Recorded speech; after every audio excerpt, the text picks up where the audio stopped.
She thought she could have a black man removed from first class with just a few carefully chosen words until he calmly reached into his pocket and flashed his FBI badge. Patricia Langford moved through Dallas-Fort Worth International Airport like she owned the place.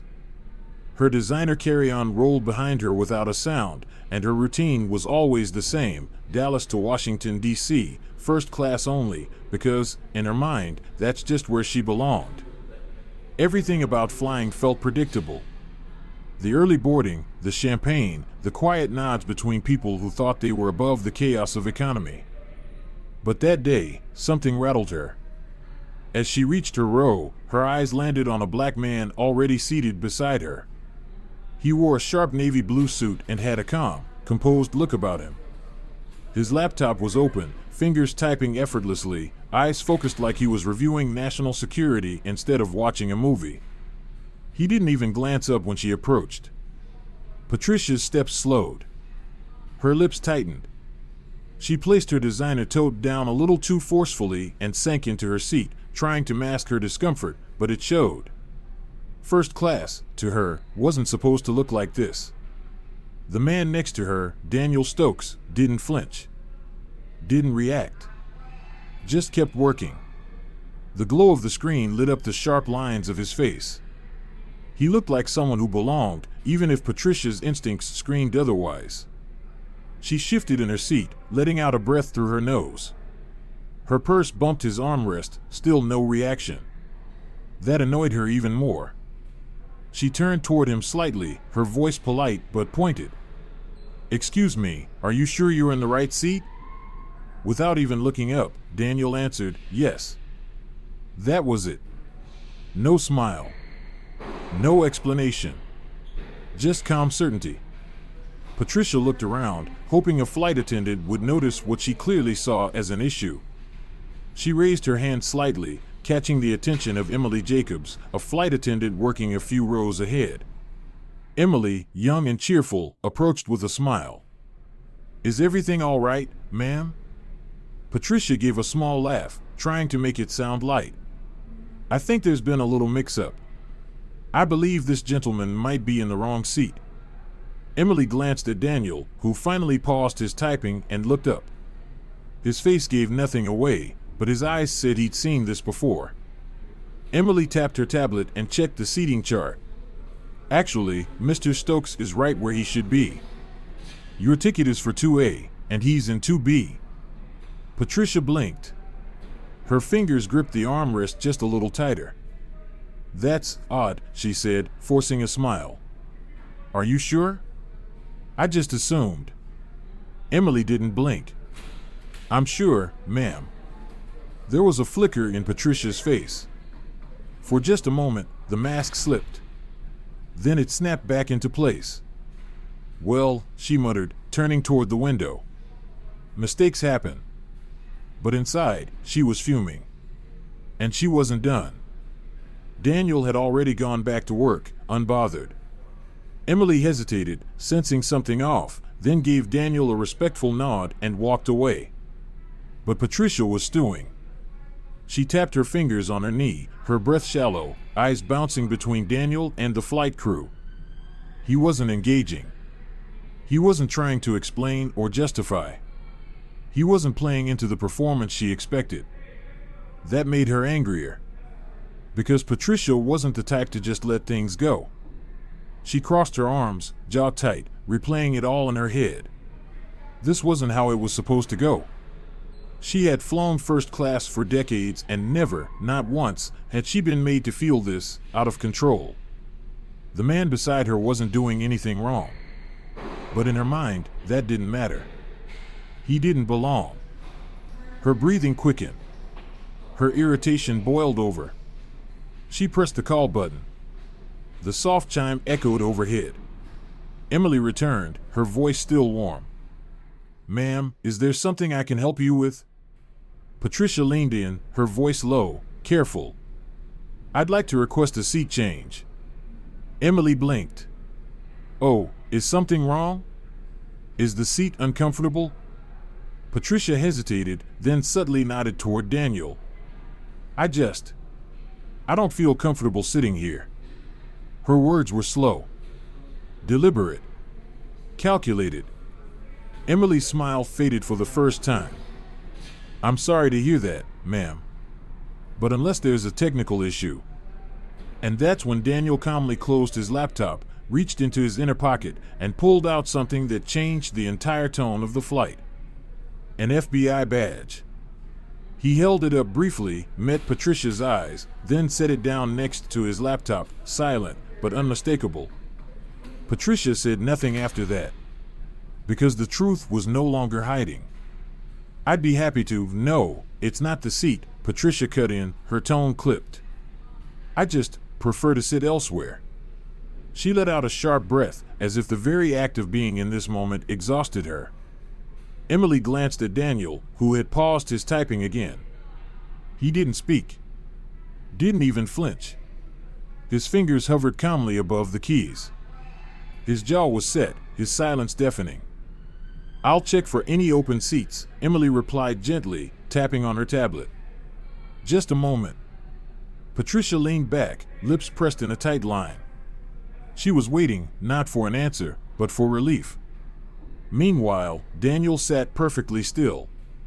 He didn't defend himself. Didn't ask why she was uncomfortable. That quiet confidence? It drove her mad. A few rows ahead, a man in a blazer subtly turned, pretending to check his phone while listening closely. Across the aisle, a woman nudged her husband. The tension wasn't private anymore. It was public. People were watching. Emily scrolled quickly. "I'm afraid we're at full capacity today, ma'am. There are no open seats in first class." Patricia's stomach twisted. Emily gave a polite, practiced smile. "Would you like me to check economy? There may be something available there." "Economy?" Her face flushed with heat. The very idea. Her voice faltered. "That's not going to work." Emily's smile didn't budge. "In that case, I hope you don't mind remaining in your assigned seat." Patricia forced a grin that didn't reach her eyes. "I suppose I have no choice." Emily nodded and stepped away, but Patricia barely noticed. Her ears were ringing. Daniel had already turned back to his laptop and resumed typing, completely unbothered. That was his answer. That was his resistance. Silence. And for Patricia, silence was infuriating. Her fingers curled into fists. This wasn't over. Not even close. She pressed the call button again. Emily hesitated this time before returning. "Ma'am?" Patricia sat straighter. Her voice lowered, sharper now. "I need to speak to someone in charge." Emily's face stayed neutral. "I'm the lead flight attendant on this flight. Is there something I can help clarify?" "I need to speak to the head crew member." "Or the pilot," Patricia said. A quiet murmur rippled through the cabin. Someone snorted. A few eyes turned. Emily's expression remained professional, but her patience was thinning. "Ma'am, the pilot is preparing for takeoff and isn't available right now. But I'm happy to assist you." Patricia's lips tightened. Daniel still hadn't moved. He wasn't anxious. Wasn't defensive. If anything, he looked experienced. Like he'd seen this game before. Then Patricia dropped the line she knew would shift the power dynamic. "I don't feel safe." Everything stopped. Emily's smile faded. Her posture straightened. Daniel's fingers stilled on his keyboard. Across the aisle, a man with a Bluetooth headset muttered, "Here we go again." Emily looked directly at Patricia. "Can you clarify what you mean, ma'am?" Patricia folded her hands neatly, tilting her head just slightly, as if she was the picture of grace under pressure. "I just don't feel comfortable," she said softly. "I'm not saying anything specific, of course. I just think it would be best if someone else sat here." Daniel slowly closed his laptop. This time, he looked directly at her. And for the first time, Patricia hesitated. That quiet confidence? It wasn't flinching. But she wasn't done. Not yet. Her voice lifted, just enough for others to hear. I don't feel safe. It wasn't loud, but it didn't have to be. The words had weight. Everyone felt it. Emily stood still. Her eyes flicked from Patricia to Daniel, who now sat with his hands calmly resting on his laptop. No reaction. No apology. Just watching. Ma'am, Emily said carefully, are you saying you feel threatened? Patricia gave a half shrug, measured and strategic. I'm not saying that. I'm just saying. I don't feel comfortable. A businessman across the aisle scoffed. Unbelievable. 3 rows back, a young woman raised her phone slightly, pretending to text, clearly recording. Whispers spread. Heads turned. Eyes locked on Patricia. She felt it, the shift in the room. But she wasn't backing down. This is a simple request, she insisted. I'm just asking to be accommodated. If I'm uncomfortable, I should be allowed to move. Shouldn't I? Emily's jaw clenched. Ma'am, I already checked. There are no open seats in first class. Patricia's voice sharpened. And coach? Emily hesitated. There are 2 open seats in economy. Patricia sat up straighter. Perfect. He can take one of them. Gasps. Murmurs. A ripple through the cabin like a wave breaking. Daniel took a deep breath. He tapped his fingers once on the laptop. Then he stopped. Still not moving. Still not speaking. Emily blinked, as if making sure she'd heard Patricia correctly. Her voice came lower. Steadier. Ma'am. Just to clarify, you want me to move this passenger to economy because you don't want to sit next to him? Emily's voice was calm, but everyone could hear the edge underneath. Patricia sat up straighter, gave a single firm nod. Yes. Emily inhaled slowly through her nose. That's not going to happen. Patricia's head snapped up. Excuse me? Emily folded her hands in front of her, her voice unwavering now. Mr. Stokes has a first-class ticket. Just like you. He's in his assigned seat. I cannot, and I will not, ask him to move. Patricia's face flushed. She could feel the shift. Control was slipping from her grip. People were staring openly now. Whispering. Judging. The young woman with the phone was still recording, zooming in, capturing every second. This is ridiculous, Patricia hissed. I'm simply asking for the same courtesy that would be extended to anyone else who feels uncomfortable. Emily didn't move. No, ma'am. You're asking me to remove a paying passenger from his assigned first-class seat and relocate him to economy for no valid reason. That's not a courtesy. That's discrimination. Silence. A whistle cut through the tension from somewhere in the cabin. Daniel hadn't moved. Hadn't said a word. He just watched Patricia. Patient. Unshaken. Her pulse thundered in her ears. This wasn't how it was supposed to play out. Emily squared her shoulders. Ma'am, we are about to taxi. If you cannot remain seated and comply with crew instructions, I will have to ask you to deplane. Patricia's stomach plummeted. What? Emily's voice didn't change. You have 2 options. Stay in your seat quietly or leave the plane. But Mr. Stokes is not moving. Scattered claps broke out from a few passengers. Patricia's face burned. Humiliation rising in her throat. This wasn't how it worked. She wasn't the one who got called out. She opened her mouth, ready to fire back. But Daniel moved first. Without a word, he reached into his jacket, pulled out a leather case, flipped it open, and held it up. The cabin lights caught the gold. It gleamed unmistakably.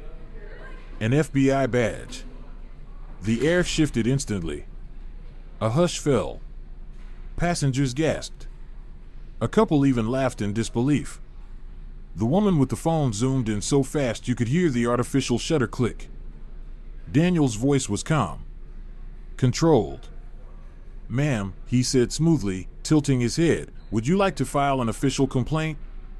I can take your statement right now." Patricia's breath hitched. She couldn't speak. Daniel didn't blink, didn't shift. He just waited. And in that silence, Patricia realized this was no longer embarrassment. This was real. Consequences real. The badge still caught the light. It felt like the entire plane was staring. And they were. The whispers had stopped. Now it was wide-eyed stares. A few passengers looked stunned.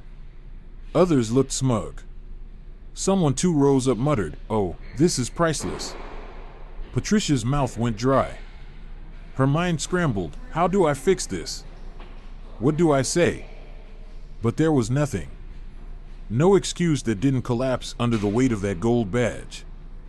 Daniel's tone didn't change. It didn't need to. "You said you felt uncomfortable," he continued. "That's a serious allegation, especially on a federal flight. If you believe I've done something inappropriate, I'll take your statement now." Her throat tightened. Just minutes ago, she had controlled the room, controlled the story, assumed her discomfort would be accepted without question. But now, she was under the microscope. Everyone was watching. Even Emily, still standing close, arms crossed. Her expression neutral. But her eyes said it all, "We're all waiting." Patricia's breath was shallow now. Her hands trembled. She couldn't admit she had lied, couldn't say it was all a performance just to get rid of a seatmate she didn't like. But if she doubled down? If she accused him of being a threat now? She'd be accusing a federal agent. On a plane. And that would follow her. Finally, after what felt like hours, she gave the smallest shake of her head. "No," she croaked. "No complaint." Daniel gave a single nod. As if he already knew. As if he'd seen this play out before. He closed his badge, tucked it away, reopened his laptop, and went right back to work. Just like that, it was over. For him. But for Patricia, the nightmare was just beginning. A few passengers murmured their approval. 1 or 2 even offered soft applause, just a few claps, but loud enough to sting. Across the aisle, the businessman with the Bluetooth headset let out a quiet, satisfied smirk and casually returned to his newspaper. The young woman with the phone? She wasn't filming anymore, but she was typing. Fast. Patricia could feel her heart slamming in her chest. She didn't just want to disappear, she wanted to rewind time, erase the last 10 minutes, pretend none of it had ever happened. But the truth was heavy and irreversible. She had humiliated herself, in public, on camera, and there was no undoing what the world had just witnessed. Her eyes darted around the cabin, scanning the faces of strangers, desperate to find one sympathetic glance. Someone. Anyone. A lifeline. None came. Even Emily, the flight attendant who had once approached her with warmth and patience, now stood nearby with a colder expression, distant and professional. Patricia swallowed hard. She wanted to fight back, to say something sharp and authoritative, something that would let her reclaim a shred of control. But deep down, she knew it was too late. The flight hadn't even left the gate, and she had already lost. But this wasn't just about embarrassment anymore. Patricia was about to face something much bigger than that. She sat motionless, her posture stiff, eyes fixed straight ahead. Her breathing came shallow. Her face was burning hot. Meanwhile, Daniel had returned to his laptop, calmly typing, as if the whole incident had never happened, like she didn't exist at all. But the cabin hadn't forgotten. The businessman with the Bluetooth smirked again without lifting his eyes.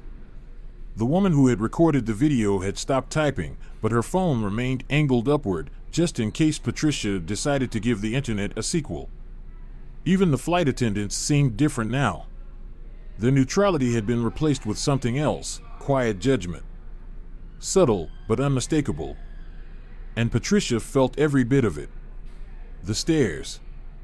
The silence. The weight of knowing she had misread the moment so badly it could never be taken back. Her hands twitched in her lap. Her heart thudded in her ears. This wasn't something she could laugh off with a snide remark or brush away with a dismissive wave. She had tried, on camera, to get a black man, an FBI agent, removed from his seat. And now the reality of that decision was settling into her chest like concrete. Her mouth was dry. Emily finally approached again, this time her tone more firm, her words carefully measured. "Ma'am," she said quietly, "I need to confirm that you're able to remain on this flight without any further disruption." Patricia's muscles tensed. Heads turned again, passengers pretending not to listen, but clearly hearing every word. She wanted to protest. She wanted to cry out, "Why am I the one being treated like the problem?" But she didn't. Because that badge had changed everything. The power she thought she held? Gone. She forced her mouth into something that resembled a calm expression. "I'm fine," she said. Emily's eyes lingered for a moment, reading her carefully. Then she gave a small nod. "I'm going to hold you to that," she said simply, before turning and walking away. Patricia exhaled shakily, her hands clenched together in her lap. It was over. At least, she thought it was. A sharp chime broke the tense quiet. Patricia looked up. The young woman with the phone glanced down at her screen with a knowing smirk, then tapped twice. Patricia's stomach twisted. She recognized that look. She'd seen it on her grandchildren's faces when they posted something online, something they knew would go viral. She turned slightly, heart pounding, eyes drifting to the woman's screen. The video was already uploaded. Patricia's lungs seized. Her fingers gripped the armrest. The caption was brutal, simple, and devastating. "Racist woman tries to remove black man from first class, then learns he's FBI." Her hands went ice cold. The plane hadn't even taken off, and already, her life had. And if the video was online, there was no stopping what came next. She tried to steady her breathing, clinging to hope. Maybe it won't spread. Maybe no one will care. Maybe it'll be buried by the next trending thing. Then her purse buzzed once. Twice. A third time. Patricia froze. She didn't want to look. But her hands moved instinctively, digging into the bag, pulling out her phone. And then her stomach dropped. Messages. Dozens. Flooding in. From friends. From family. From coworkers she hadn't heard from in years. Each one said the same thing in different words. "Patricia, is this you? Please tell me this isn't real. Oh my God, what did you do?" Her heart roared in her ears. She opened her browser. Typed Twitter. It loaded instantly. Her name was already trending. The video, uploaded less than 5 minutes ago, had over 20,000 views. The comments were rolling in, fast and merciless. Karma is real. She really thought she could get away with it. Hope she enjoys the internet roast that's coming her way. Patricia's vision blurred. Her world wasn't just cracking, it was collapsing. And for the first time, she realized there would be no coming back from this. But the question now is, what happens when the plane finally lands? What Patricia was experiencing now went far beyond embarrassment. It was her worst fear, playing out in real time. She gripped her phone so tightly her knuckles turned white. The hum of the airplane faded into a dull, distant sound, drowned out by the thunder of her own heartbeat. Her vision tunneled. Her breath was shallow. The screen in her hand was glowing like a spotlight she couldn't escape from. Every time she refreshed the video, the numbers climbed. 30,000. 42,000. 61,000. There was no slowing down. No pause. No mercy. She blinked hard, hoping to snap herself out of this digital nightmare. It wasn't working. She scrolled down. The comments stung like wasp stings. Imagine being this entitled skull. She really thought she could get away with it. The FBI reveal? Instant karma. Made my day. Expose her. What's her name? We need to know. Her chest tightened. She scanned the cabin again, searching for any sign of sympathy, someone to make eye contact, someone to silently say this is all a misunderstanding. But no one looked at her anymore. They didn't have to. They'd already seen what they needed to see.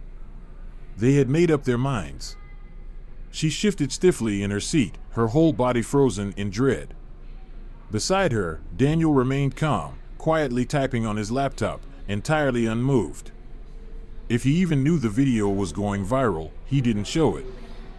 That, somehow, made it worse. Her phone buzzed again. A call this time. She glanced down. Her sister. Patricia hesitated, then rejected the call with a trembling finger. She wasn't ready. Not for that conversation. Not for any conversation. The plane hadn't even touched down, and already, her entire life felt like it was imploding. She inhaled sharply, trying to find clarity, trying to form a plan. Maybe if I apologize. Maybe I can explain. No, she knew better. That would only pour gasoline on the fire. Ignore it. Pretend I haven't seen it? Worse. Her mind spiraled, searching for any exit, even an imaginary one. Then, the pilot's voice came through the intercom. Ladies and gentlemen, we are beginning our descent into Washington, D.C. Local time is 5:43 p.m. Please ensure your seatbelts are fastened as we prepare for landing. Landing. Patricia's heart dropped. She had been so consumed by the crisis in the air, she had completely forgotten about what might be waiting for her on the ground. She refreshed the video again. 97,000 views. Her name was trending. Her hands trembled as she shoved the phone back into her bag, still trying to convince herself that maybe, just maybe, it wouldn't be as bad as she feared. But that last glimmer of hope would be ripped away the moment she stepped off the plane. Patricia practically bolted from her seat the second the cabin doors opened. She didn't wait. She didn't make eye contact. She just moved too fast. Side glances followed her. Soft, knowing chuckles trailed behind. But she kept going, desperate to reach the exit, desperate to breathe. As she stepped into the terminal at Reagan National Airport, her breath caught. Beneath the baggage claim sign stood a small group of reporters. Not a swarm, yet, but enough. One woman in a navy blazer held a microphone in one hand, reading off her phone as a cameraman framed the shot. The now viral video shows an unidentified woman attempting to have an FBI agent removed from first class. The clip has received over 1 million views in just a few hours. 1 million. Patricia's knees nearly buckled. She turned quickly, hoping, praying, they hadn't seen her. But then... Wait. That's her. One of the reporters pointed. Panic flooded her chest.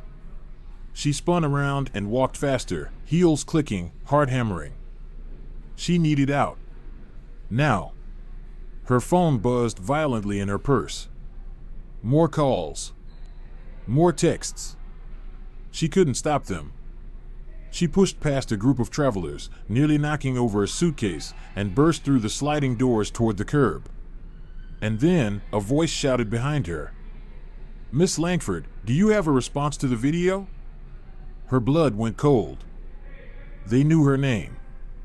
She hadn't even realized it had been released yet. A taxi pulled up. She nearly dove inside. Go, she barked at the driver. Now.